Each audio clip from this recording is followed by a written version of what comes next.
오늘은 GRU를 이용해서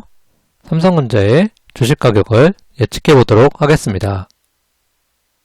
먼저 딥러닝의 학습과 예측을 하기 위한 그러한 삼성전자의 주가 데이터는 파이낸스 데이터 리더라는 이러한 파이썬 패키지를 통해서 다음에 보시는 것처럼 이렇게 판다스의 데이터 프레임 형태로 다운로드 할 수 있고, 이러한 데이터는 옆에 보시는 것처럼 이렇게 판다스의 플롯이라는 함수를 이용해서 그래프로 나타낼 수 있습니다. 이렇게 다운로드된 데이터 프레임, 즉 우리가 삼성전자 주가를 다운받은 이러한 데이터 프레임에서 우리는 앞부분 약 전체 데이터의 70%, 이 부분을 딥러닝의 학습을 위해 사용할 계획이고, 나머지 30% 부분, 요 뒷부분, 이 부분은 우리가 삼성전자의 주식 가격을 예측하고 검증하기 위한 테스트 데이터로 사용할 계획입니다. 네, 그럼 다음 장부터는 이러한 삼성전자의 주가 데이터를 다운로드하고 실제 코드를 구현해서 삼성전자의 주가를 예측해 보도록 하겠습니다. 먼저 딥러닝의 학습을 위해서 필요한 하이퍼 파라미터는 이렇게 설정을 하고, 주식 가격을 다운받기 위한 패키지, 즉 파이낸스 데이터 리더 패키지는 pip 인스톨을 이용해서 이렇게 설치합니다. 이러한 패키지가 모두 설치되었다면 이제 여기 보시는 것처럼 이렇게 데이터 리더를 이용해서 삼성전자의 주가를 다운로드 해보면 보시는 것처럼 이렇게 판다스의 데이터 프레임 형태로 다운되는데, 여기서 우리는 오픈, 하이, 로우, 볼륨 이렇게 4개의 데이터를 입력, 즉 피처로 설정을 하고 클로즈 이 부분을 정답으로 설정한 후에 시퀀스, 즉 몇 개의 데이터를 모아서 정답을 만들어낼 건지에 대한 시퀀스, 즉 타임 스텝은 보시는 것처럼 이렇게 총 5일간의 주가 데이터를 모아서 6일째 되는 날에 클로즈, 즉 종가를 예측하는 그러한 어떤 프로그램을 구현할 계획입니다. 그럼 이제 데이터 스케일링과 시퀀스 데이터를 만들어 보도록 하겠습니다. 먼저 다음에 보시는 것처럼 이렇게 전체 데이터의 약 70%는 트레인 데이터로, 그리고 나머지 30%는 테스트 데이터로 이렇게 생성하고, 다음에 보시는 것처럼 이렇게 민맥스 스케일러를 이용해서 피처와 라벨에 대해서 각각 0과 1세의 값을 가지도록 피처 스케일링과 라벨 스케일링을 각각 수행합니다. 여기서 우리가 한 번에 피처와 라벨을 하나의 스케일러로 하는 게 아니라 각각 별도로, 즉 라벨 스케일링을 이렇게 따로 생성하는 이유는 우리가 나중에 테스트 데이터로 미래값을 예측을 수행하게 되면 그때 나오는 결과값이 0과 1 사이 범위를 가지는 그러한 예측값이기 때문에 스케일링 되기 전에 이러한 0과 1에 대응되는 값, 즉 삼성전자 주가라고 하면 0과 1에 대응되는 그러한 원래값이 뭐 5만원, 6만원, 7만원, 8만원 뭐 이렇게 우리가 실제로 쓰고 있는 그러한 주식 가격입니다. 그래서 우리가 학습을 하기 위해서는 이렇게 스케일링을 하지만 나중에 예측을 하고 사용자에게 보여주기 위해서는 이러한 스케일링 되기 전에 원래 값으로 되돌릴 필요가 있는데, 그때 우리는 이러한 스케일러의 인버스 트랜스폼이라는 함수를 사용해야 되고, 그렇기 때문에 피처와는 별도로 우리가 사용자에게 실제 값을 보여주기 위해서 이렇게 라벨 스케일링도 별도로 진행한다고 보면 될 것 같습니다. 그리고 이제 시퀀스 데이터를 만들어내는 make sequence numpy 데이터라는 이러한 함수를 보면 아래와 같이 코드를 구현할 수 있는데, 여기서 중요한 부분은 바로 1번 이 부분, 피처를 만들어내는 이 부분인데, 여기 보시면 총 5일간의 데이터, 우리 코드에서는 5일간의 데이터를 가지고서 시퀀스 데이터를 만들어낸다고 되어 있고, 다음 요 두 번째 데이터는 총 5일간의 데이터를 이용해서 6일째 되는 날에 그러한 정답을 예측하는 코드를 구현하기 때문에 우리 코드에서는 피처는 하나, 둘, 셋, 4개 이러한 피처들을 총 5일간 모아서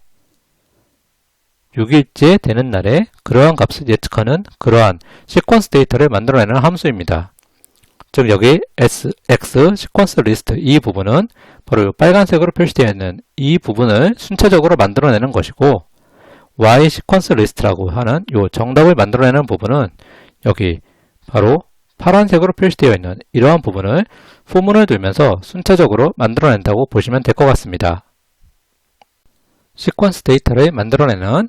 make 시퀀스 numpy 데이터 함수를 이제 만들어냈기 때문에 우리는 여기 보시는 것처럼 이렇게 시퀀스 길이가 5, 즉 타임 스텝의 개수가 5개인 이러한 numpy 타입의 트레인 데이터와 테스트 데이터를 생성해서 그 쉐입을 확인해 보면 총 트레인 데이터는 770개, 테스트 데이터는 328개인 것을 알 수 있고 다음과 같이 순서적으로 이제 numpy 데이터로부터 텐서를 만들고 텐서로부터 여기 보시는 것처럼 텐서 데이터셋, 즉 데이터셋을 만들어낸 후에 마지막으로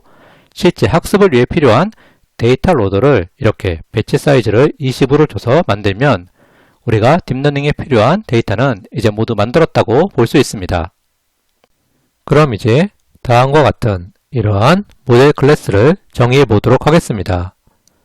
먼저 생성자 init 부분을 보면 다음에 보시는 것처럼 이렇게 GRU 레이어와 리니어 레이어를 만든다는 것을 알 수 있는데 우리 예제에서 보면 이렇게 총 5개의 시점, 즉 타임 스텝 이러한 개수가 5개이고 이러한 각각의 입력층으로 들어가는 개수, 즉 피처 넘버가 4라는 걸 알 수 있습니다. 즉 우리 그림을 보시면 여기 OHLV 이러한 4개의 데이터가 하나의 시점에 입력으로 들어가서 GRU가 4개의 출력을 만들어내고 이렇게 4개의 출력을 만들어낸 것을 총 5번을 모아서 마지막 HS라는 이러한 답을 만들어낸다는 걸 알 수 있습니다. 즉 init 함수에서는 이렇게 모델을 구성하는 GRU와 리니어라는 이러한 레이어를 정의한다는 것을 알아두면 좋을 것 같습니다. 그 다음에 실제 데이터를 전달해서 출력값을 만들어내는 forward 함수를 보겠습니다. forward 함수에서 먼저 H0, 즉 히든 스테이트의 초기 상태는 다음에 보시는 것처럼 이렇게 0으로 초기화시키고 그 다음에 GRU 레이어에 우리가 원하는 데이터를 주면 이 GRU 레이어는 여기 보시는 것처럼 이렇게 output이라는 이러한 리턴 값을 주는데 이 리턴 값 output은 모든 시점의 히든 스테이트들이며 이 output을 통해서 우리가 슬라이싱 작업을 통해서 만들어낸 rest hs라는 이러한 값은 마지막 시점에서의 히든 스테이트를 나타냅니다. 즉 우리 그림에서 보시면 여기 각각의 시점에서 만들어내는 이러한 출력값 h1서부터 rest hs라는 이렇게 총 5개의 GRU의 출력값들을 모두 가지고 있는 변수가 이렇게 output이고 이 output으로부터 만들어낸 rest hs라는 이 부분은 바로 마지막 시점에서 GRU가 만들어낸 그러한 값만을 가지고 있는 변수라는 걸 알 수 있습니다. 네, 그럼 이제 이렇게 모델 클래스를 정의했기 때문에 아래에 보시는 것처럼 이제 모델 객체를 만들고 손실함수, 옵티마이저를 만들면 되는데 각각을 좀 자세히 보면 먼저 클래스를 이용해서 객체, 모델을 만드는데 우리는 파라미터로서 이렇게 피처 넘버, 히든 사이즈, 넘버 레이어 이런 부분을 주고 있습니다. 피처 넘버는 말 그대로 GRU로 들어가는 데이터 개수가 몇 개이냐 우리 그림을 보시면 GRU로 들어가는 데이터 개수는 이렇게 총 OHLV 4개니까 이 피처 넘버는 4이고 히든 사이즈는 GRU가 만들어내는 출력 값이 몇 개냐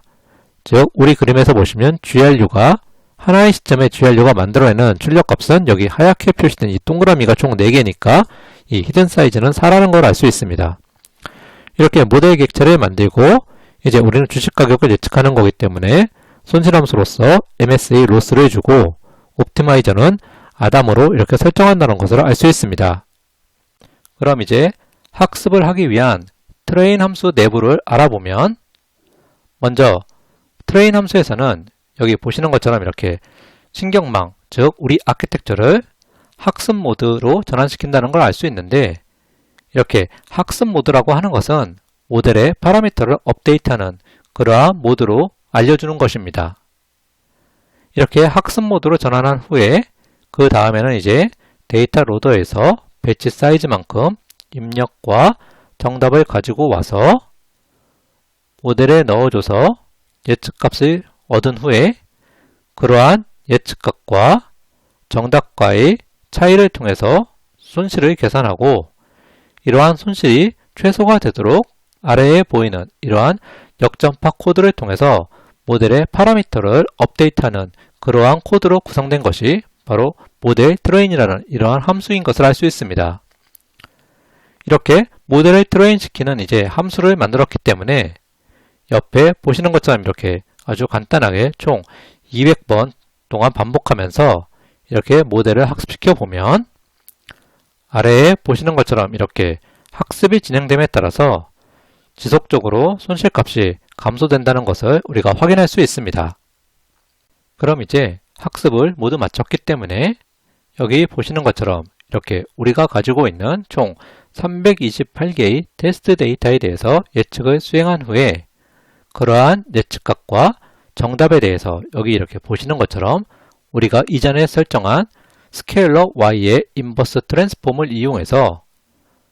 원래의 값으로 이렇게 변환한 후에, 즉 예측값과 정답을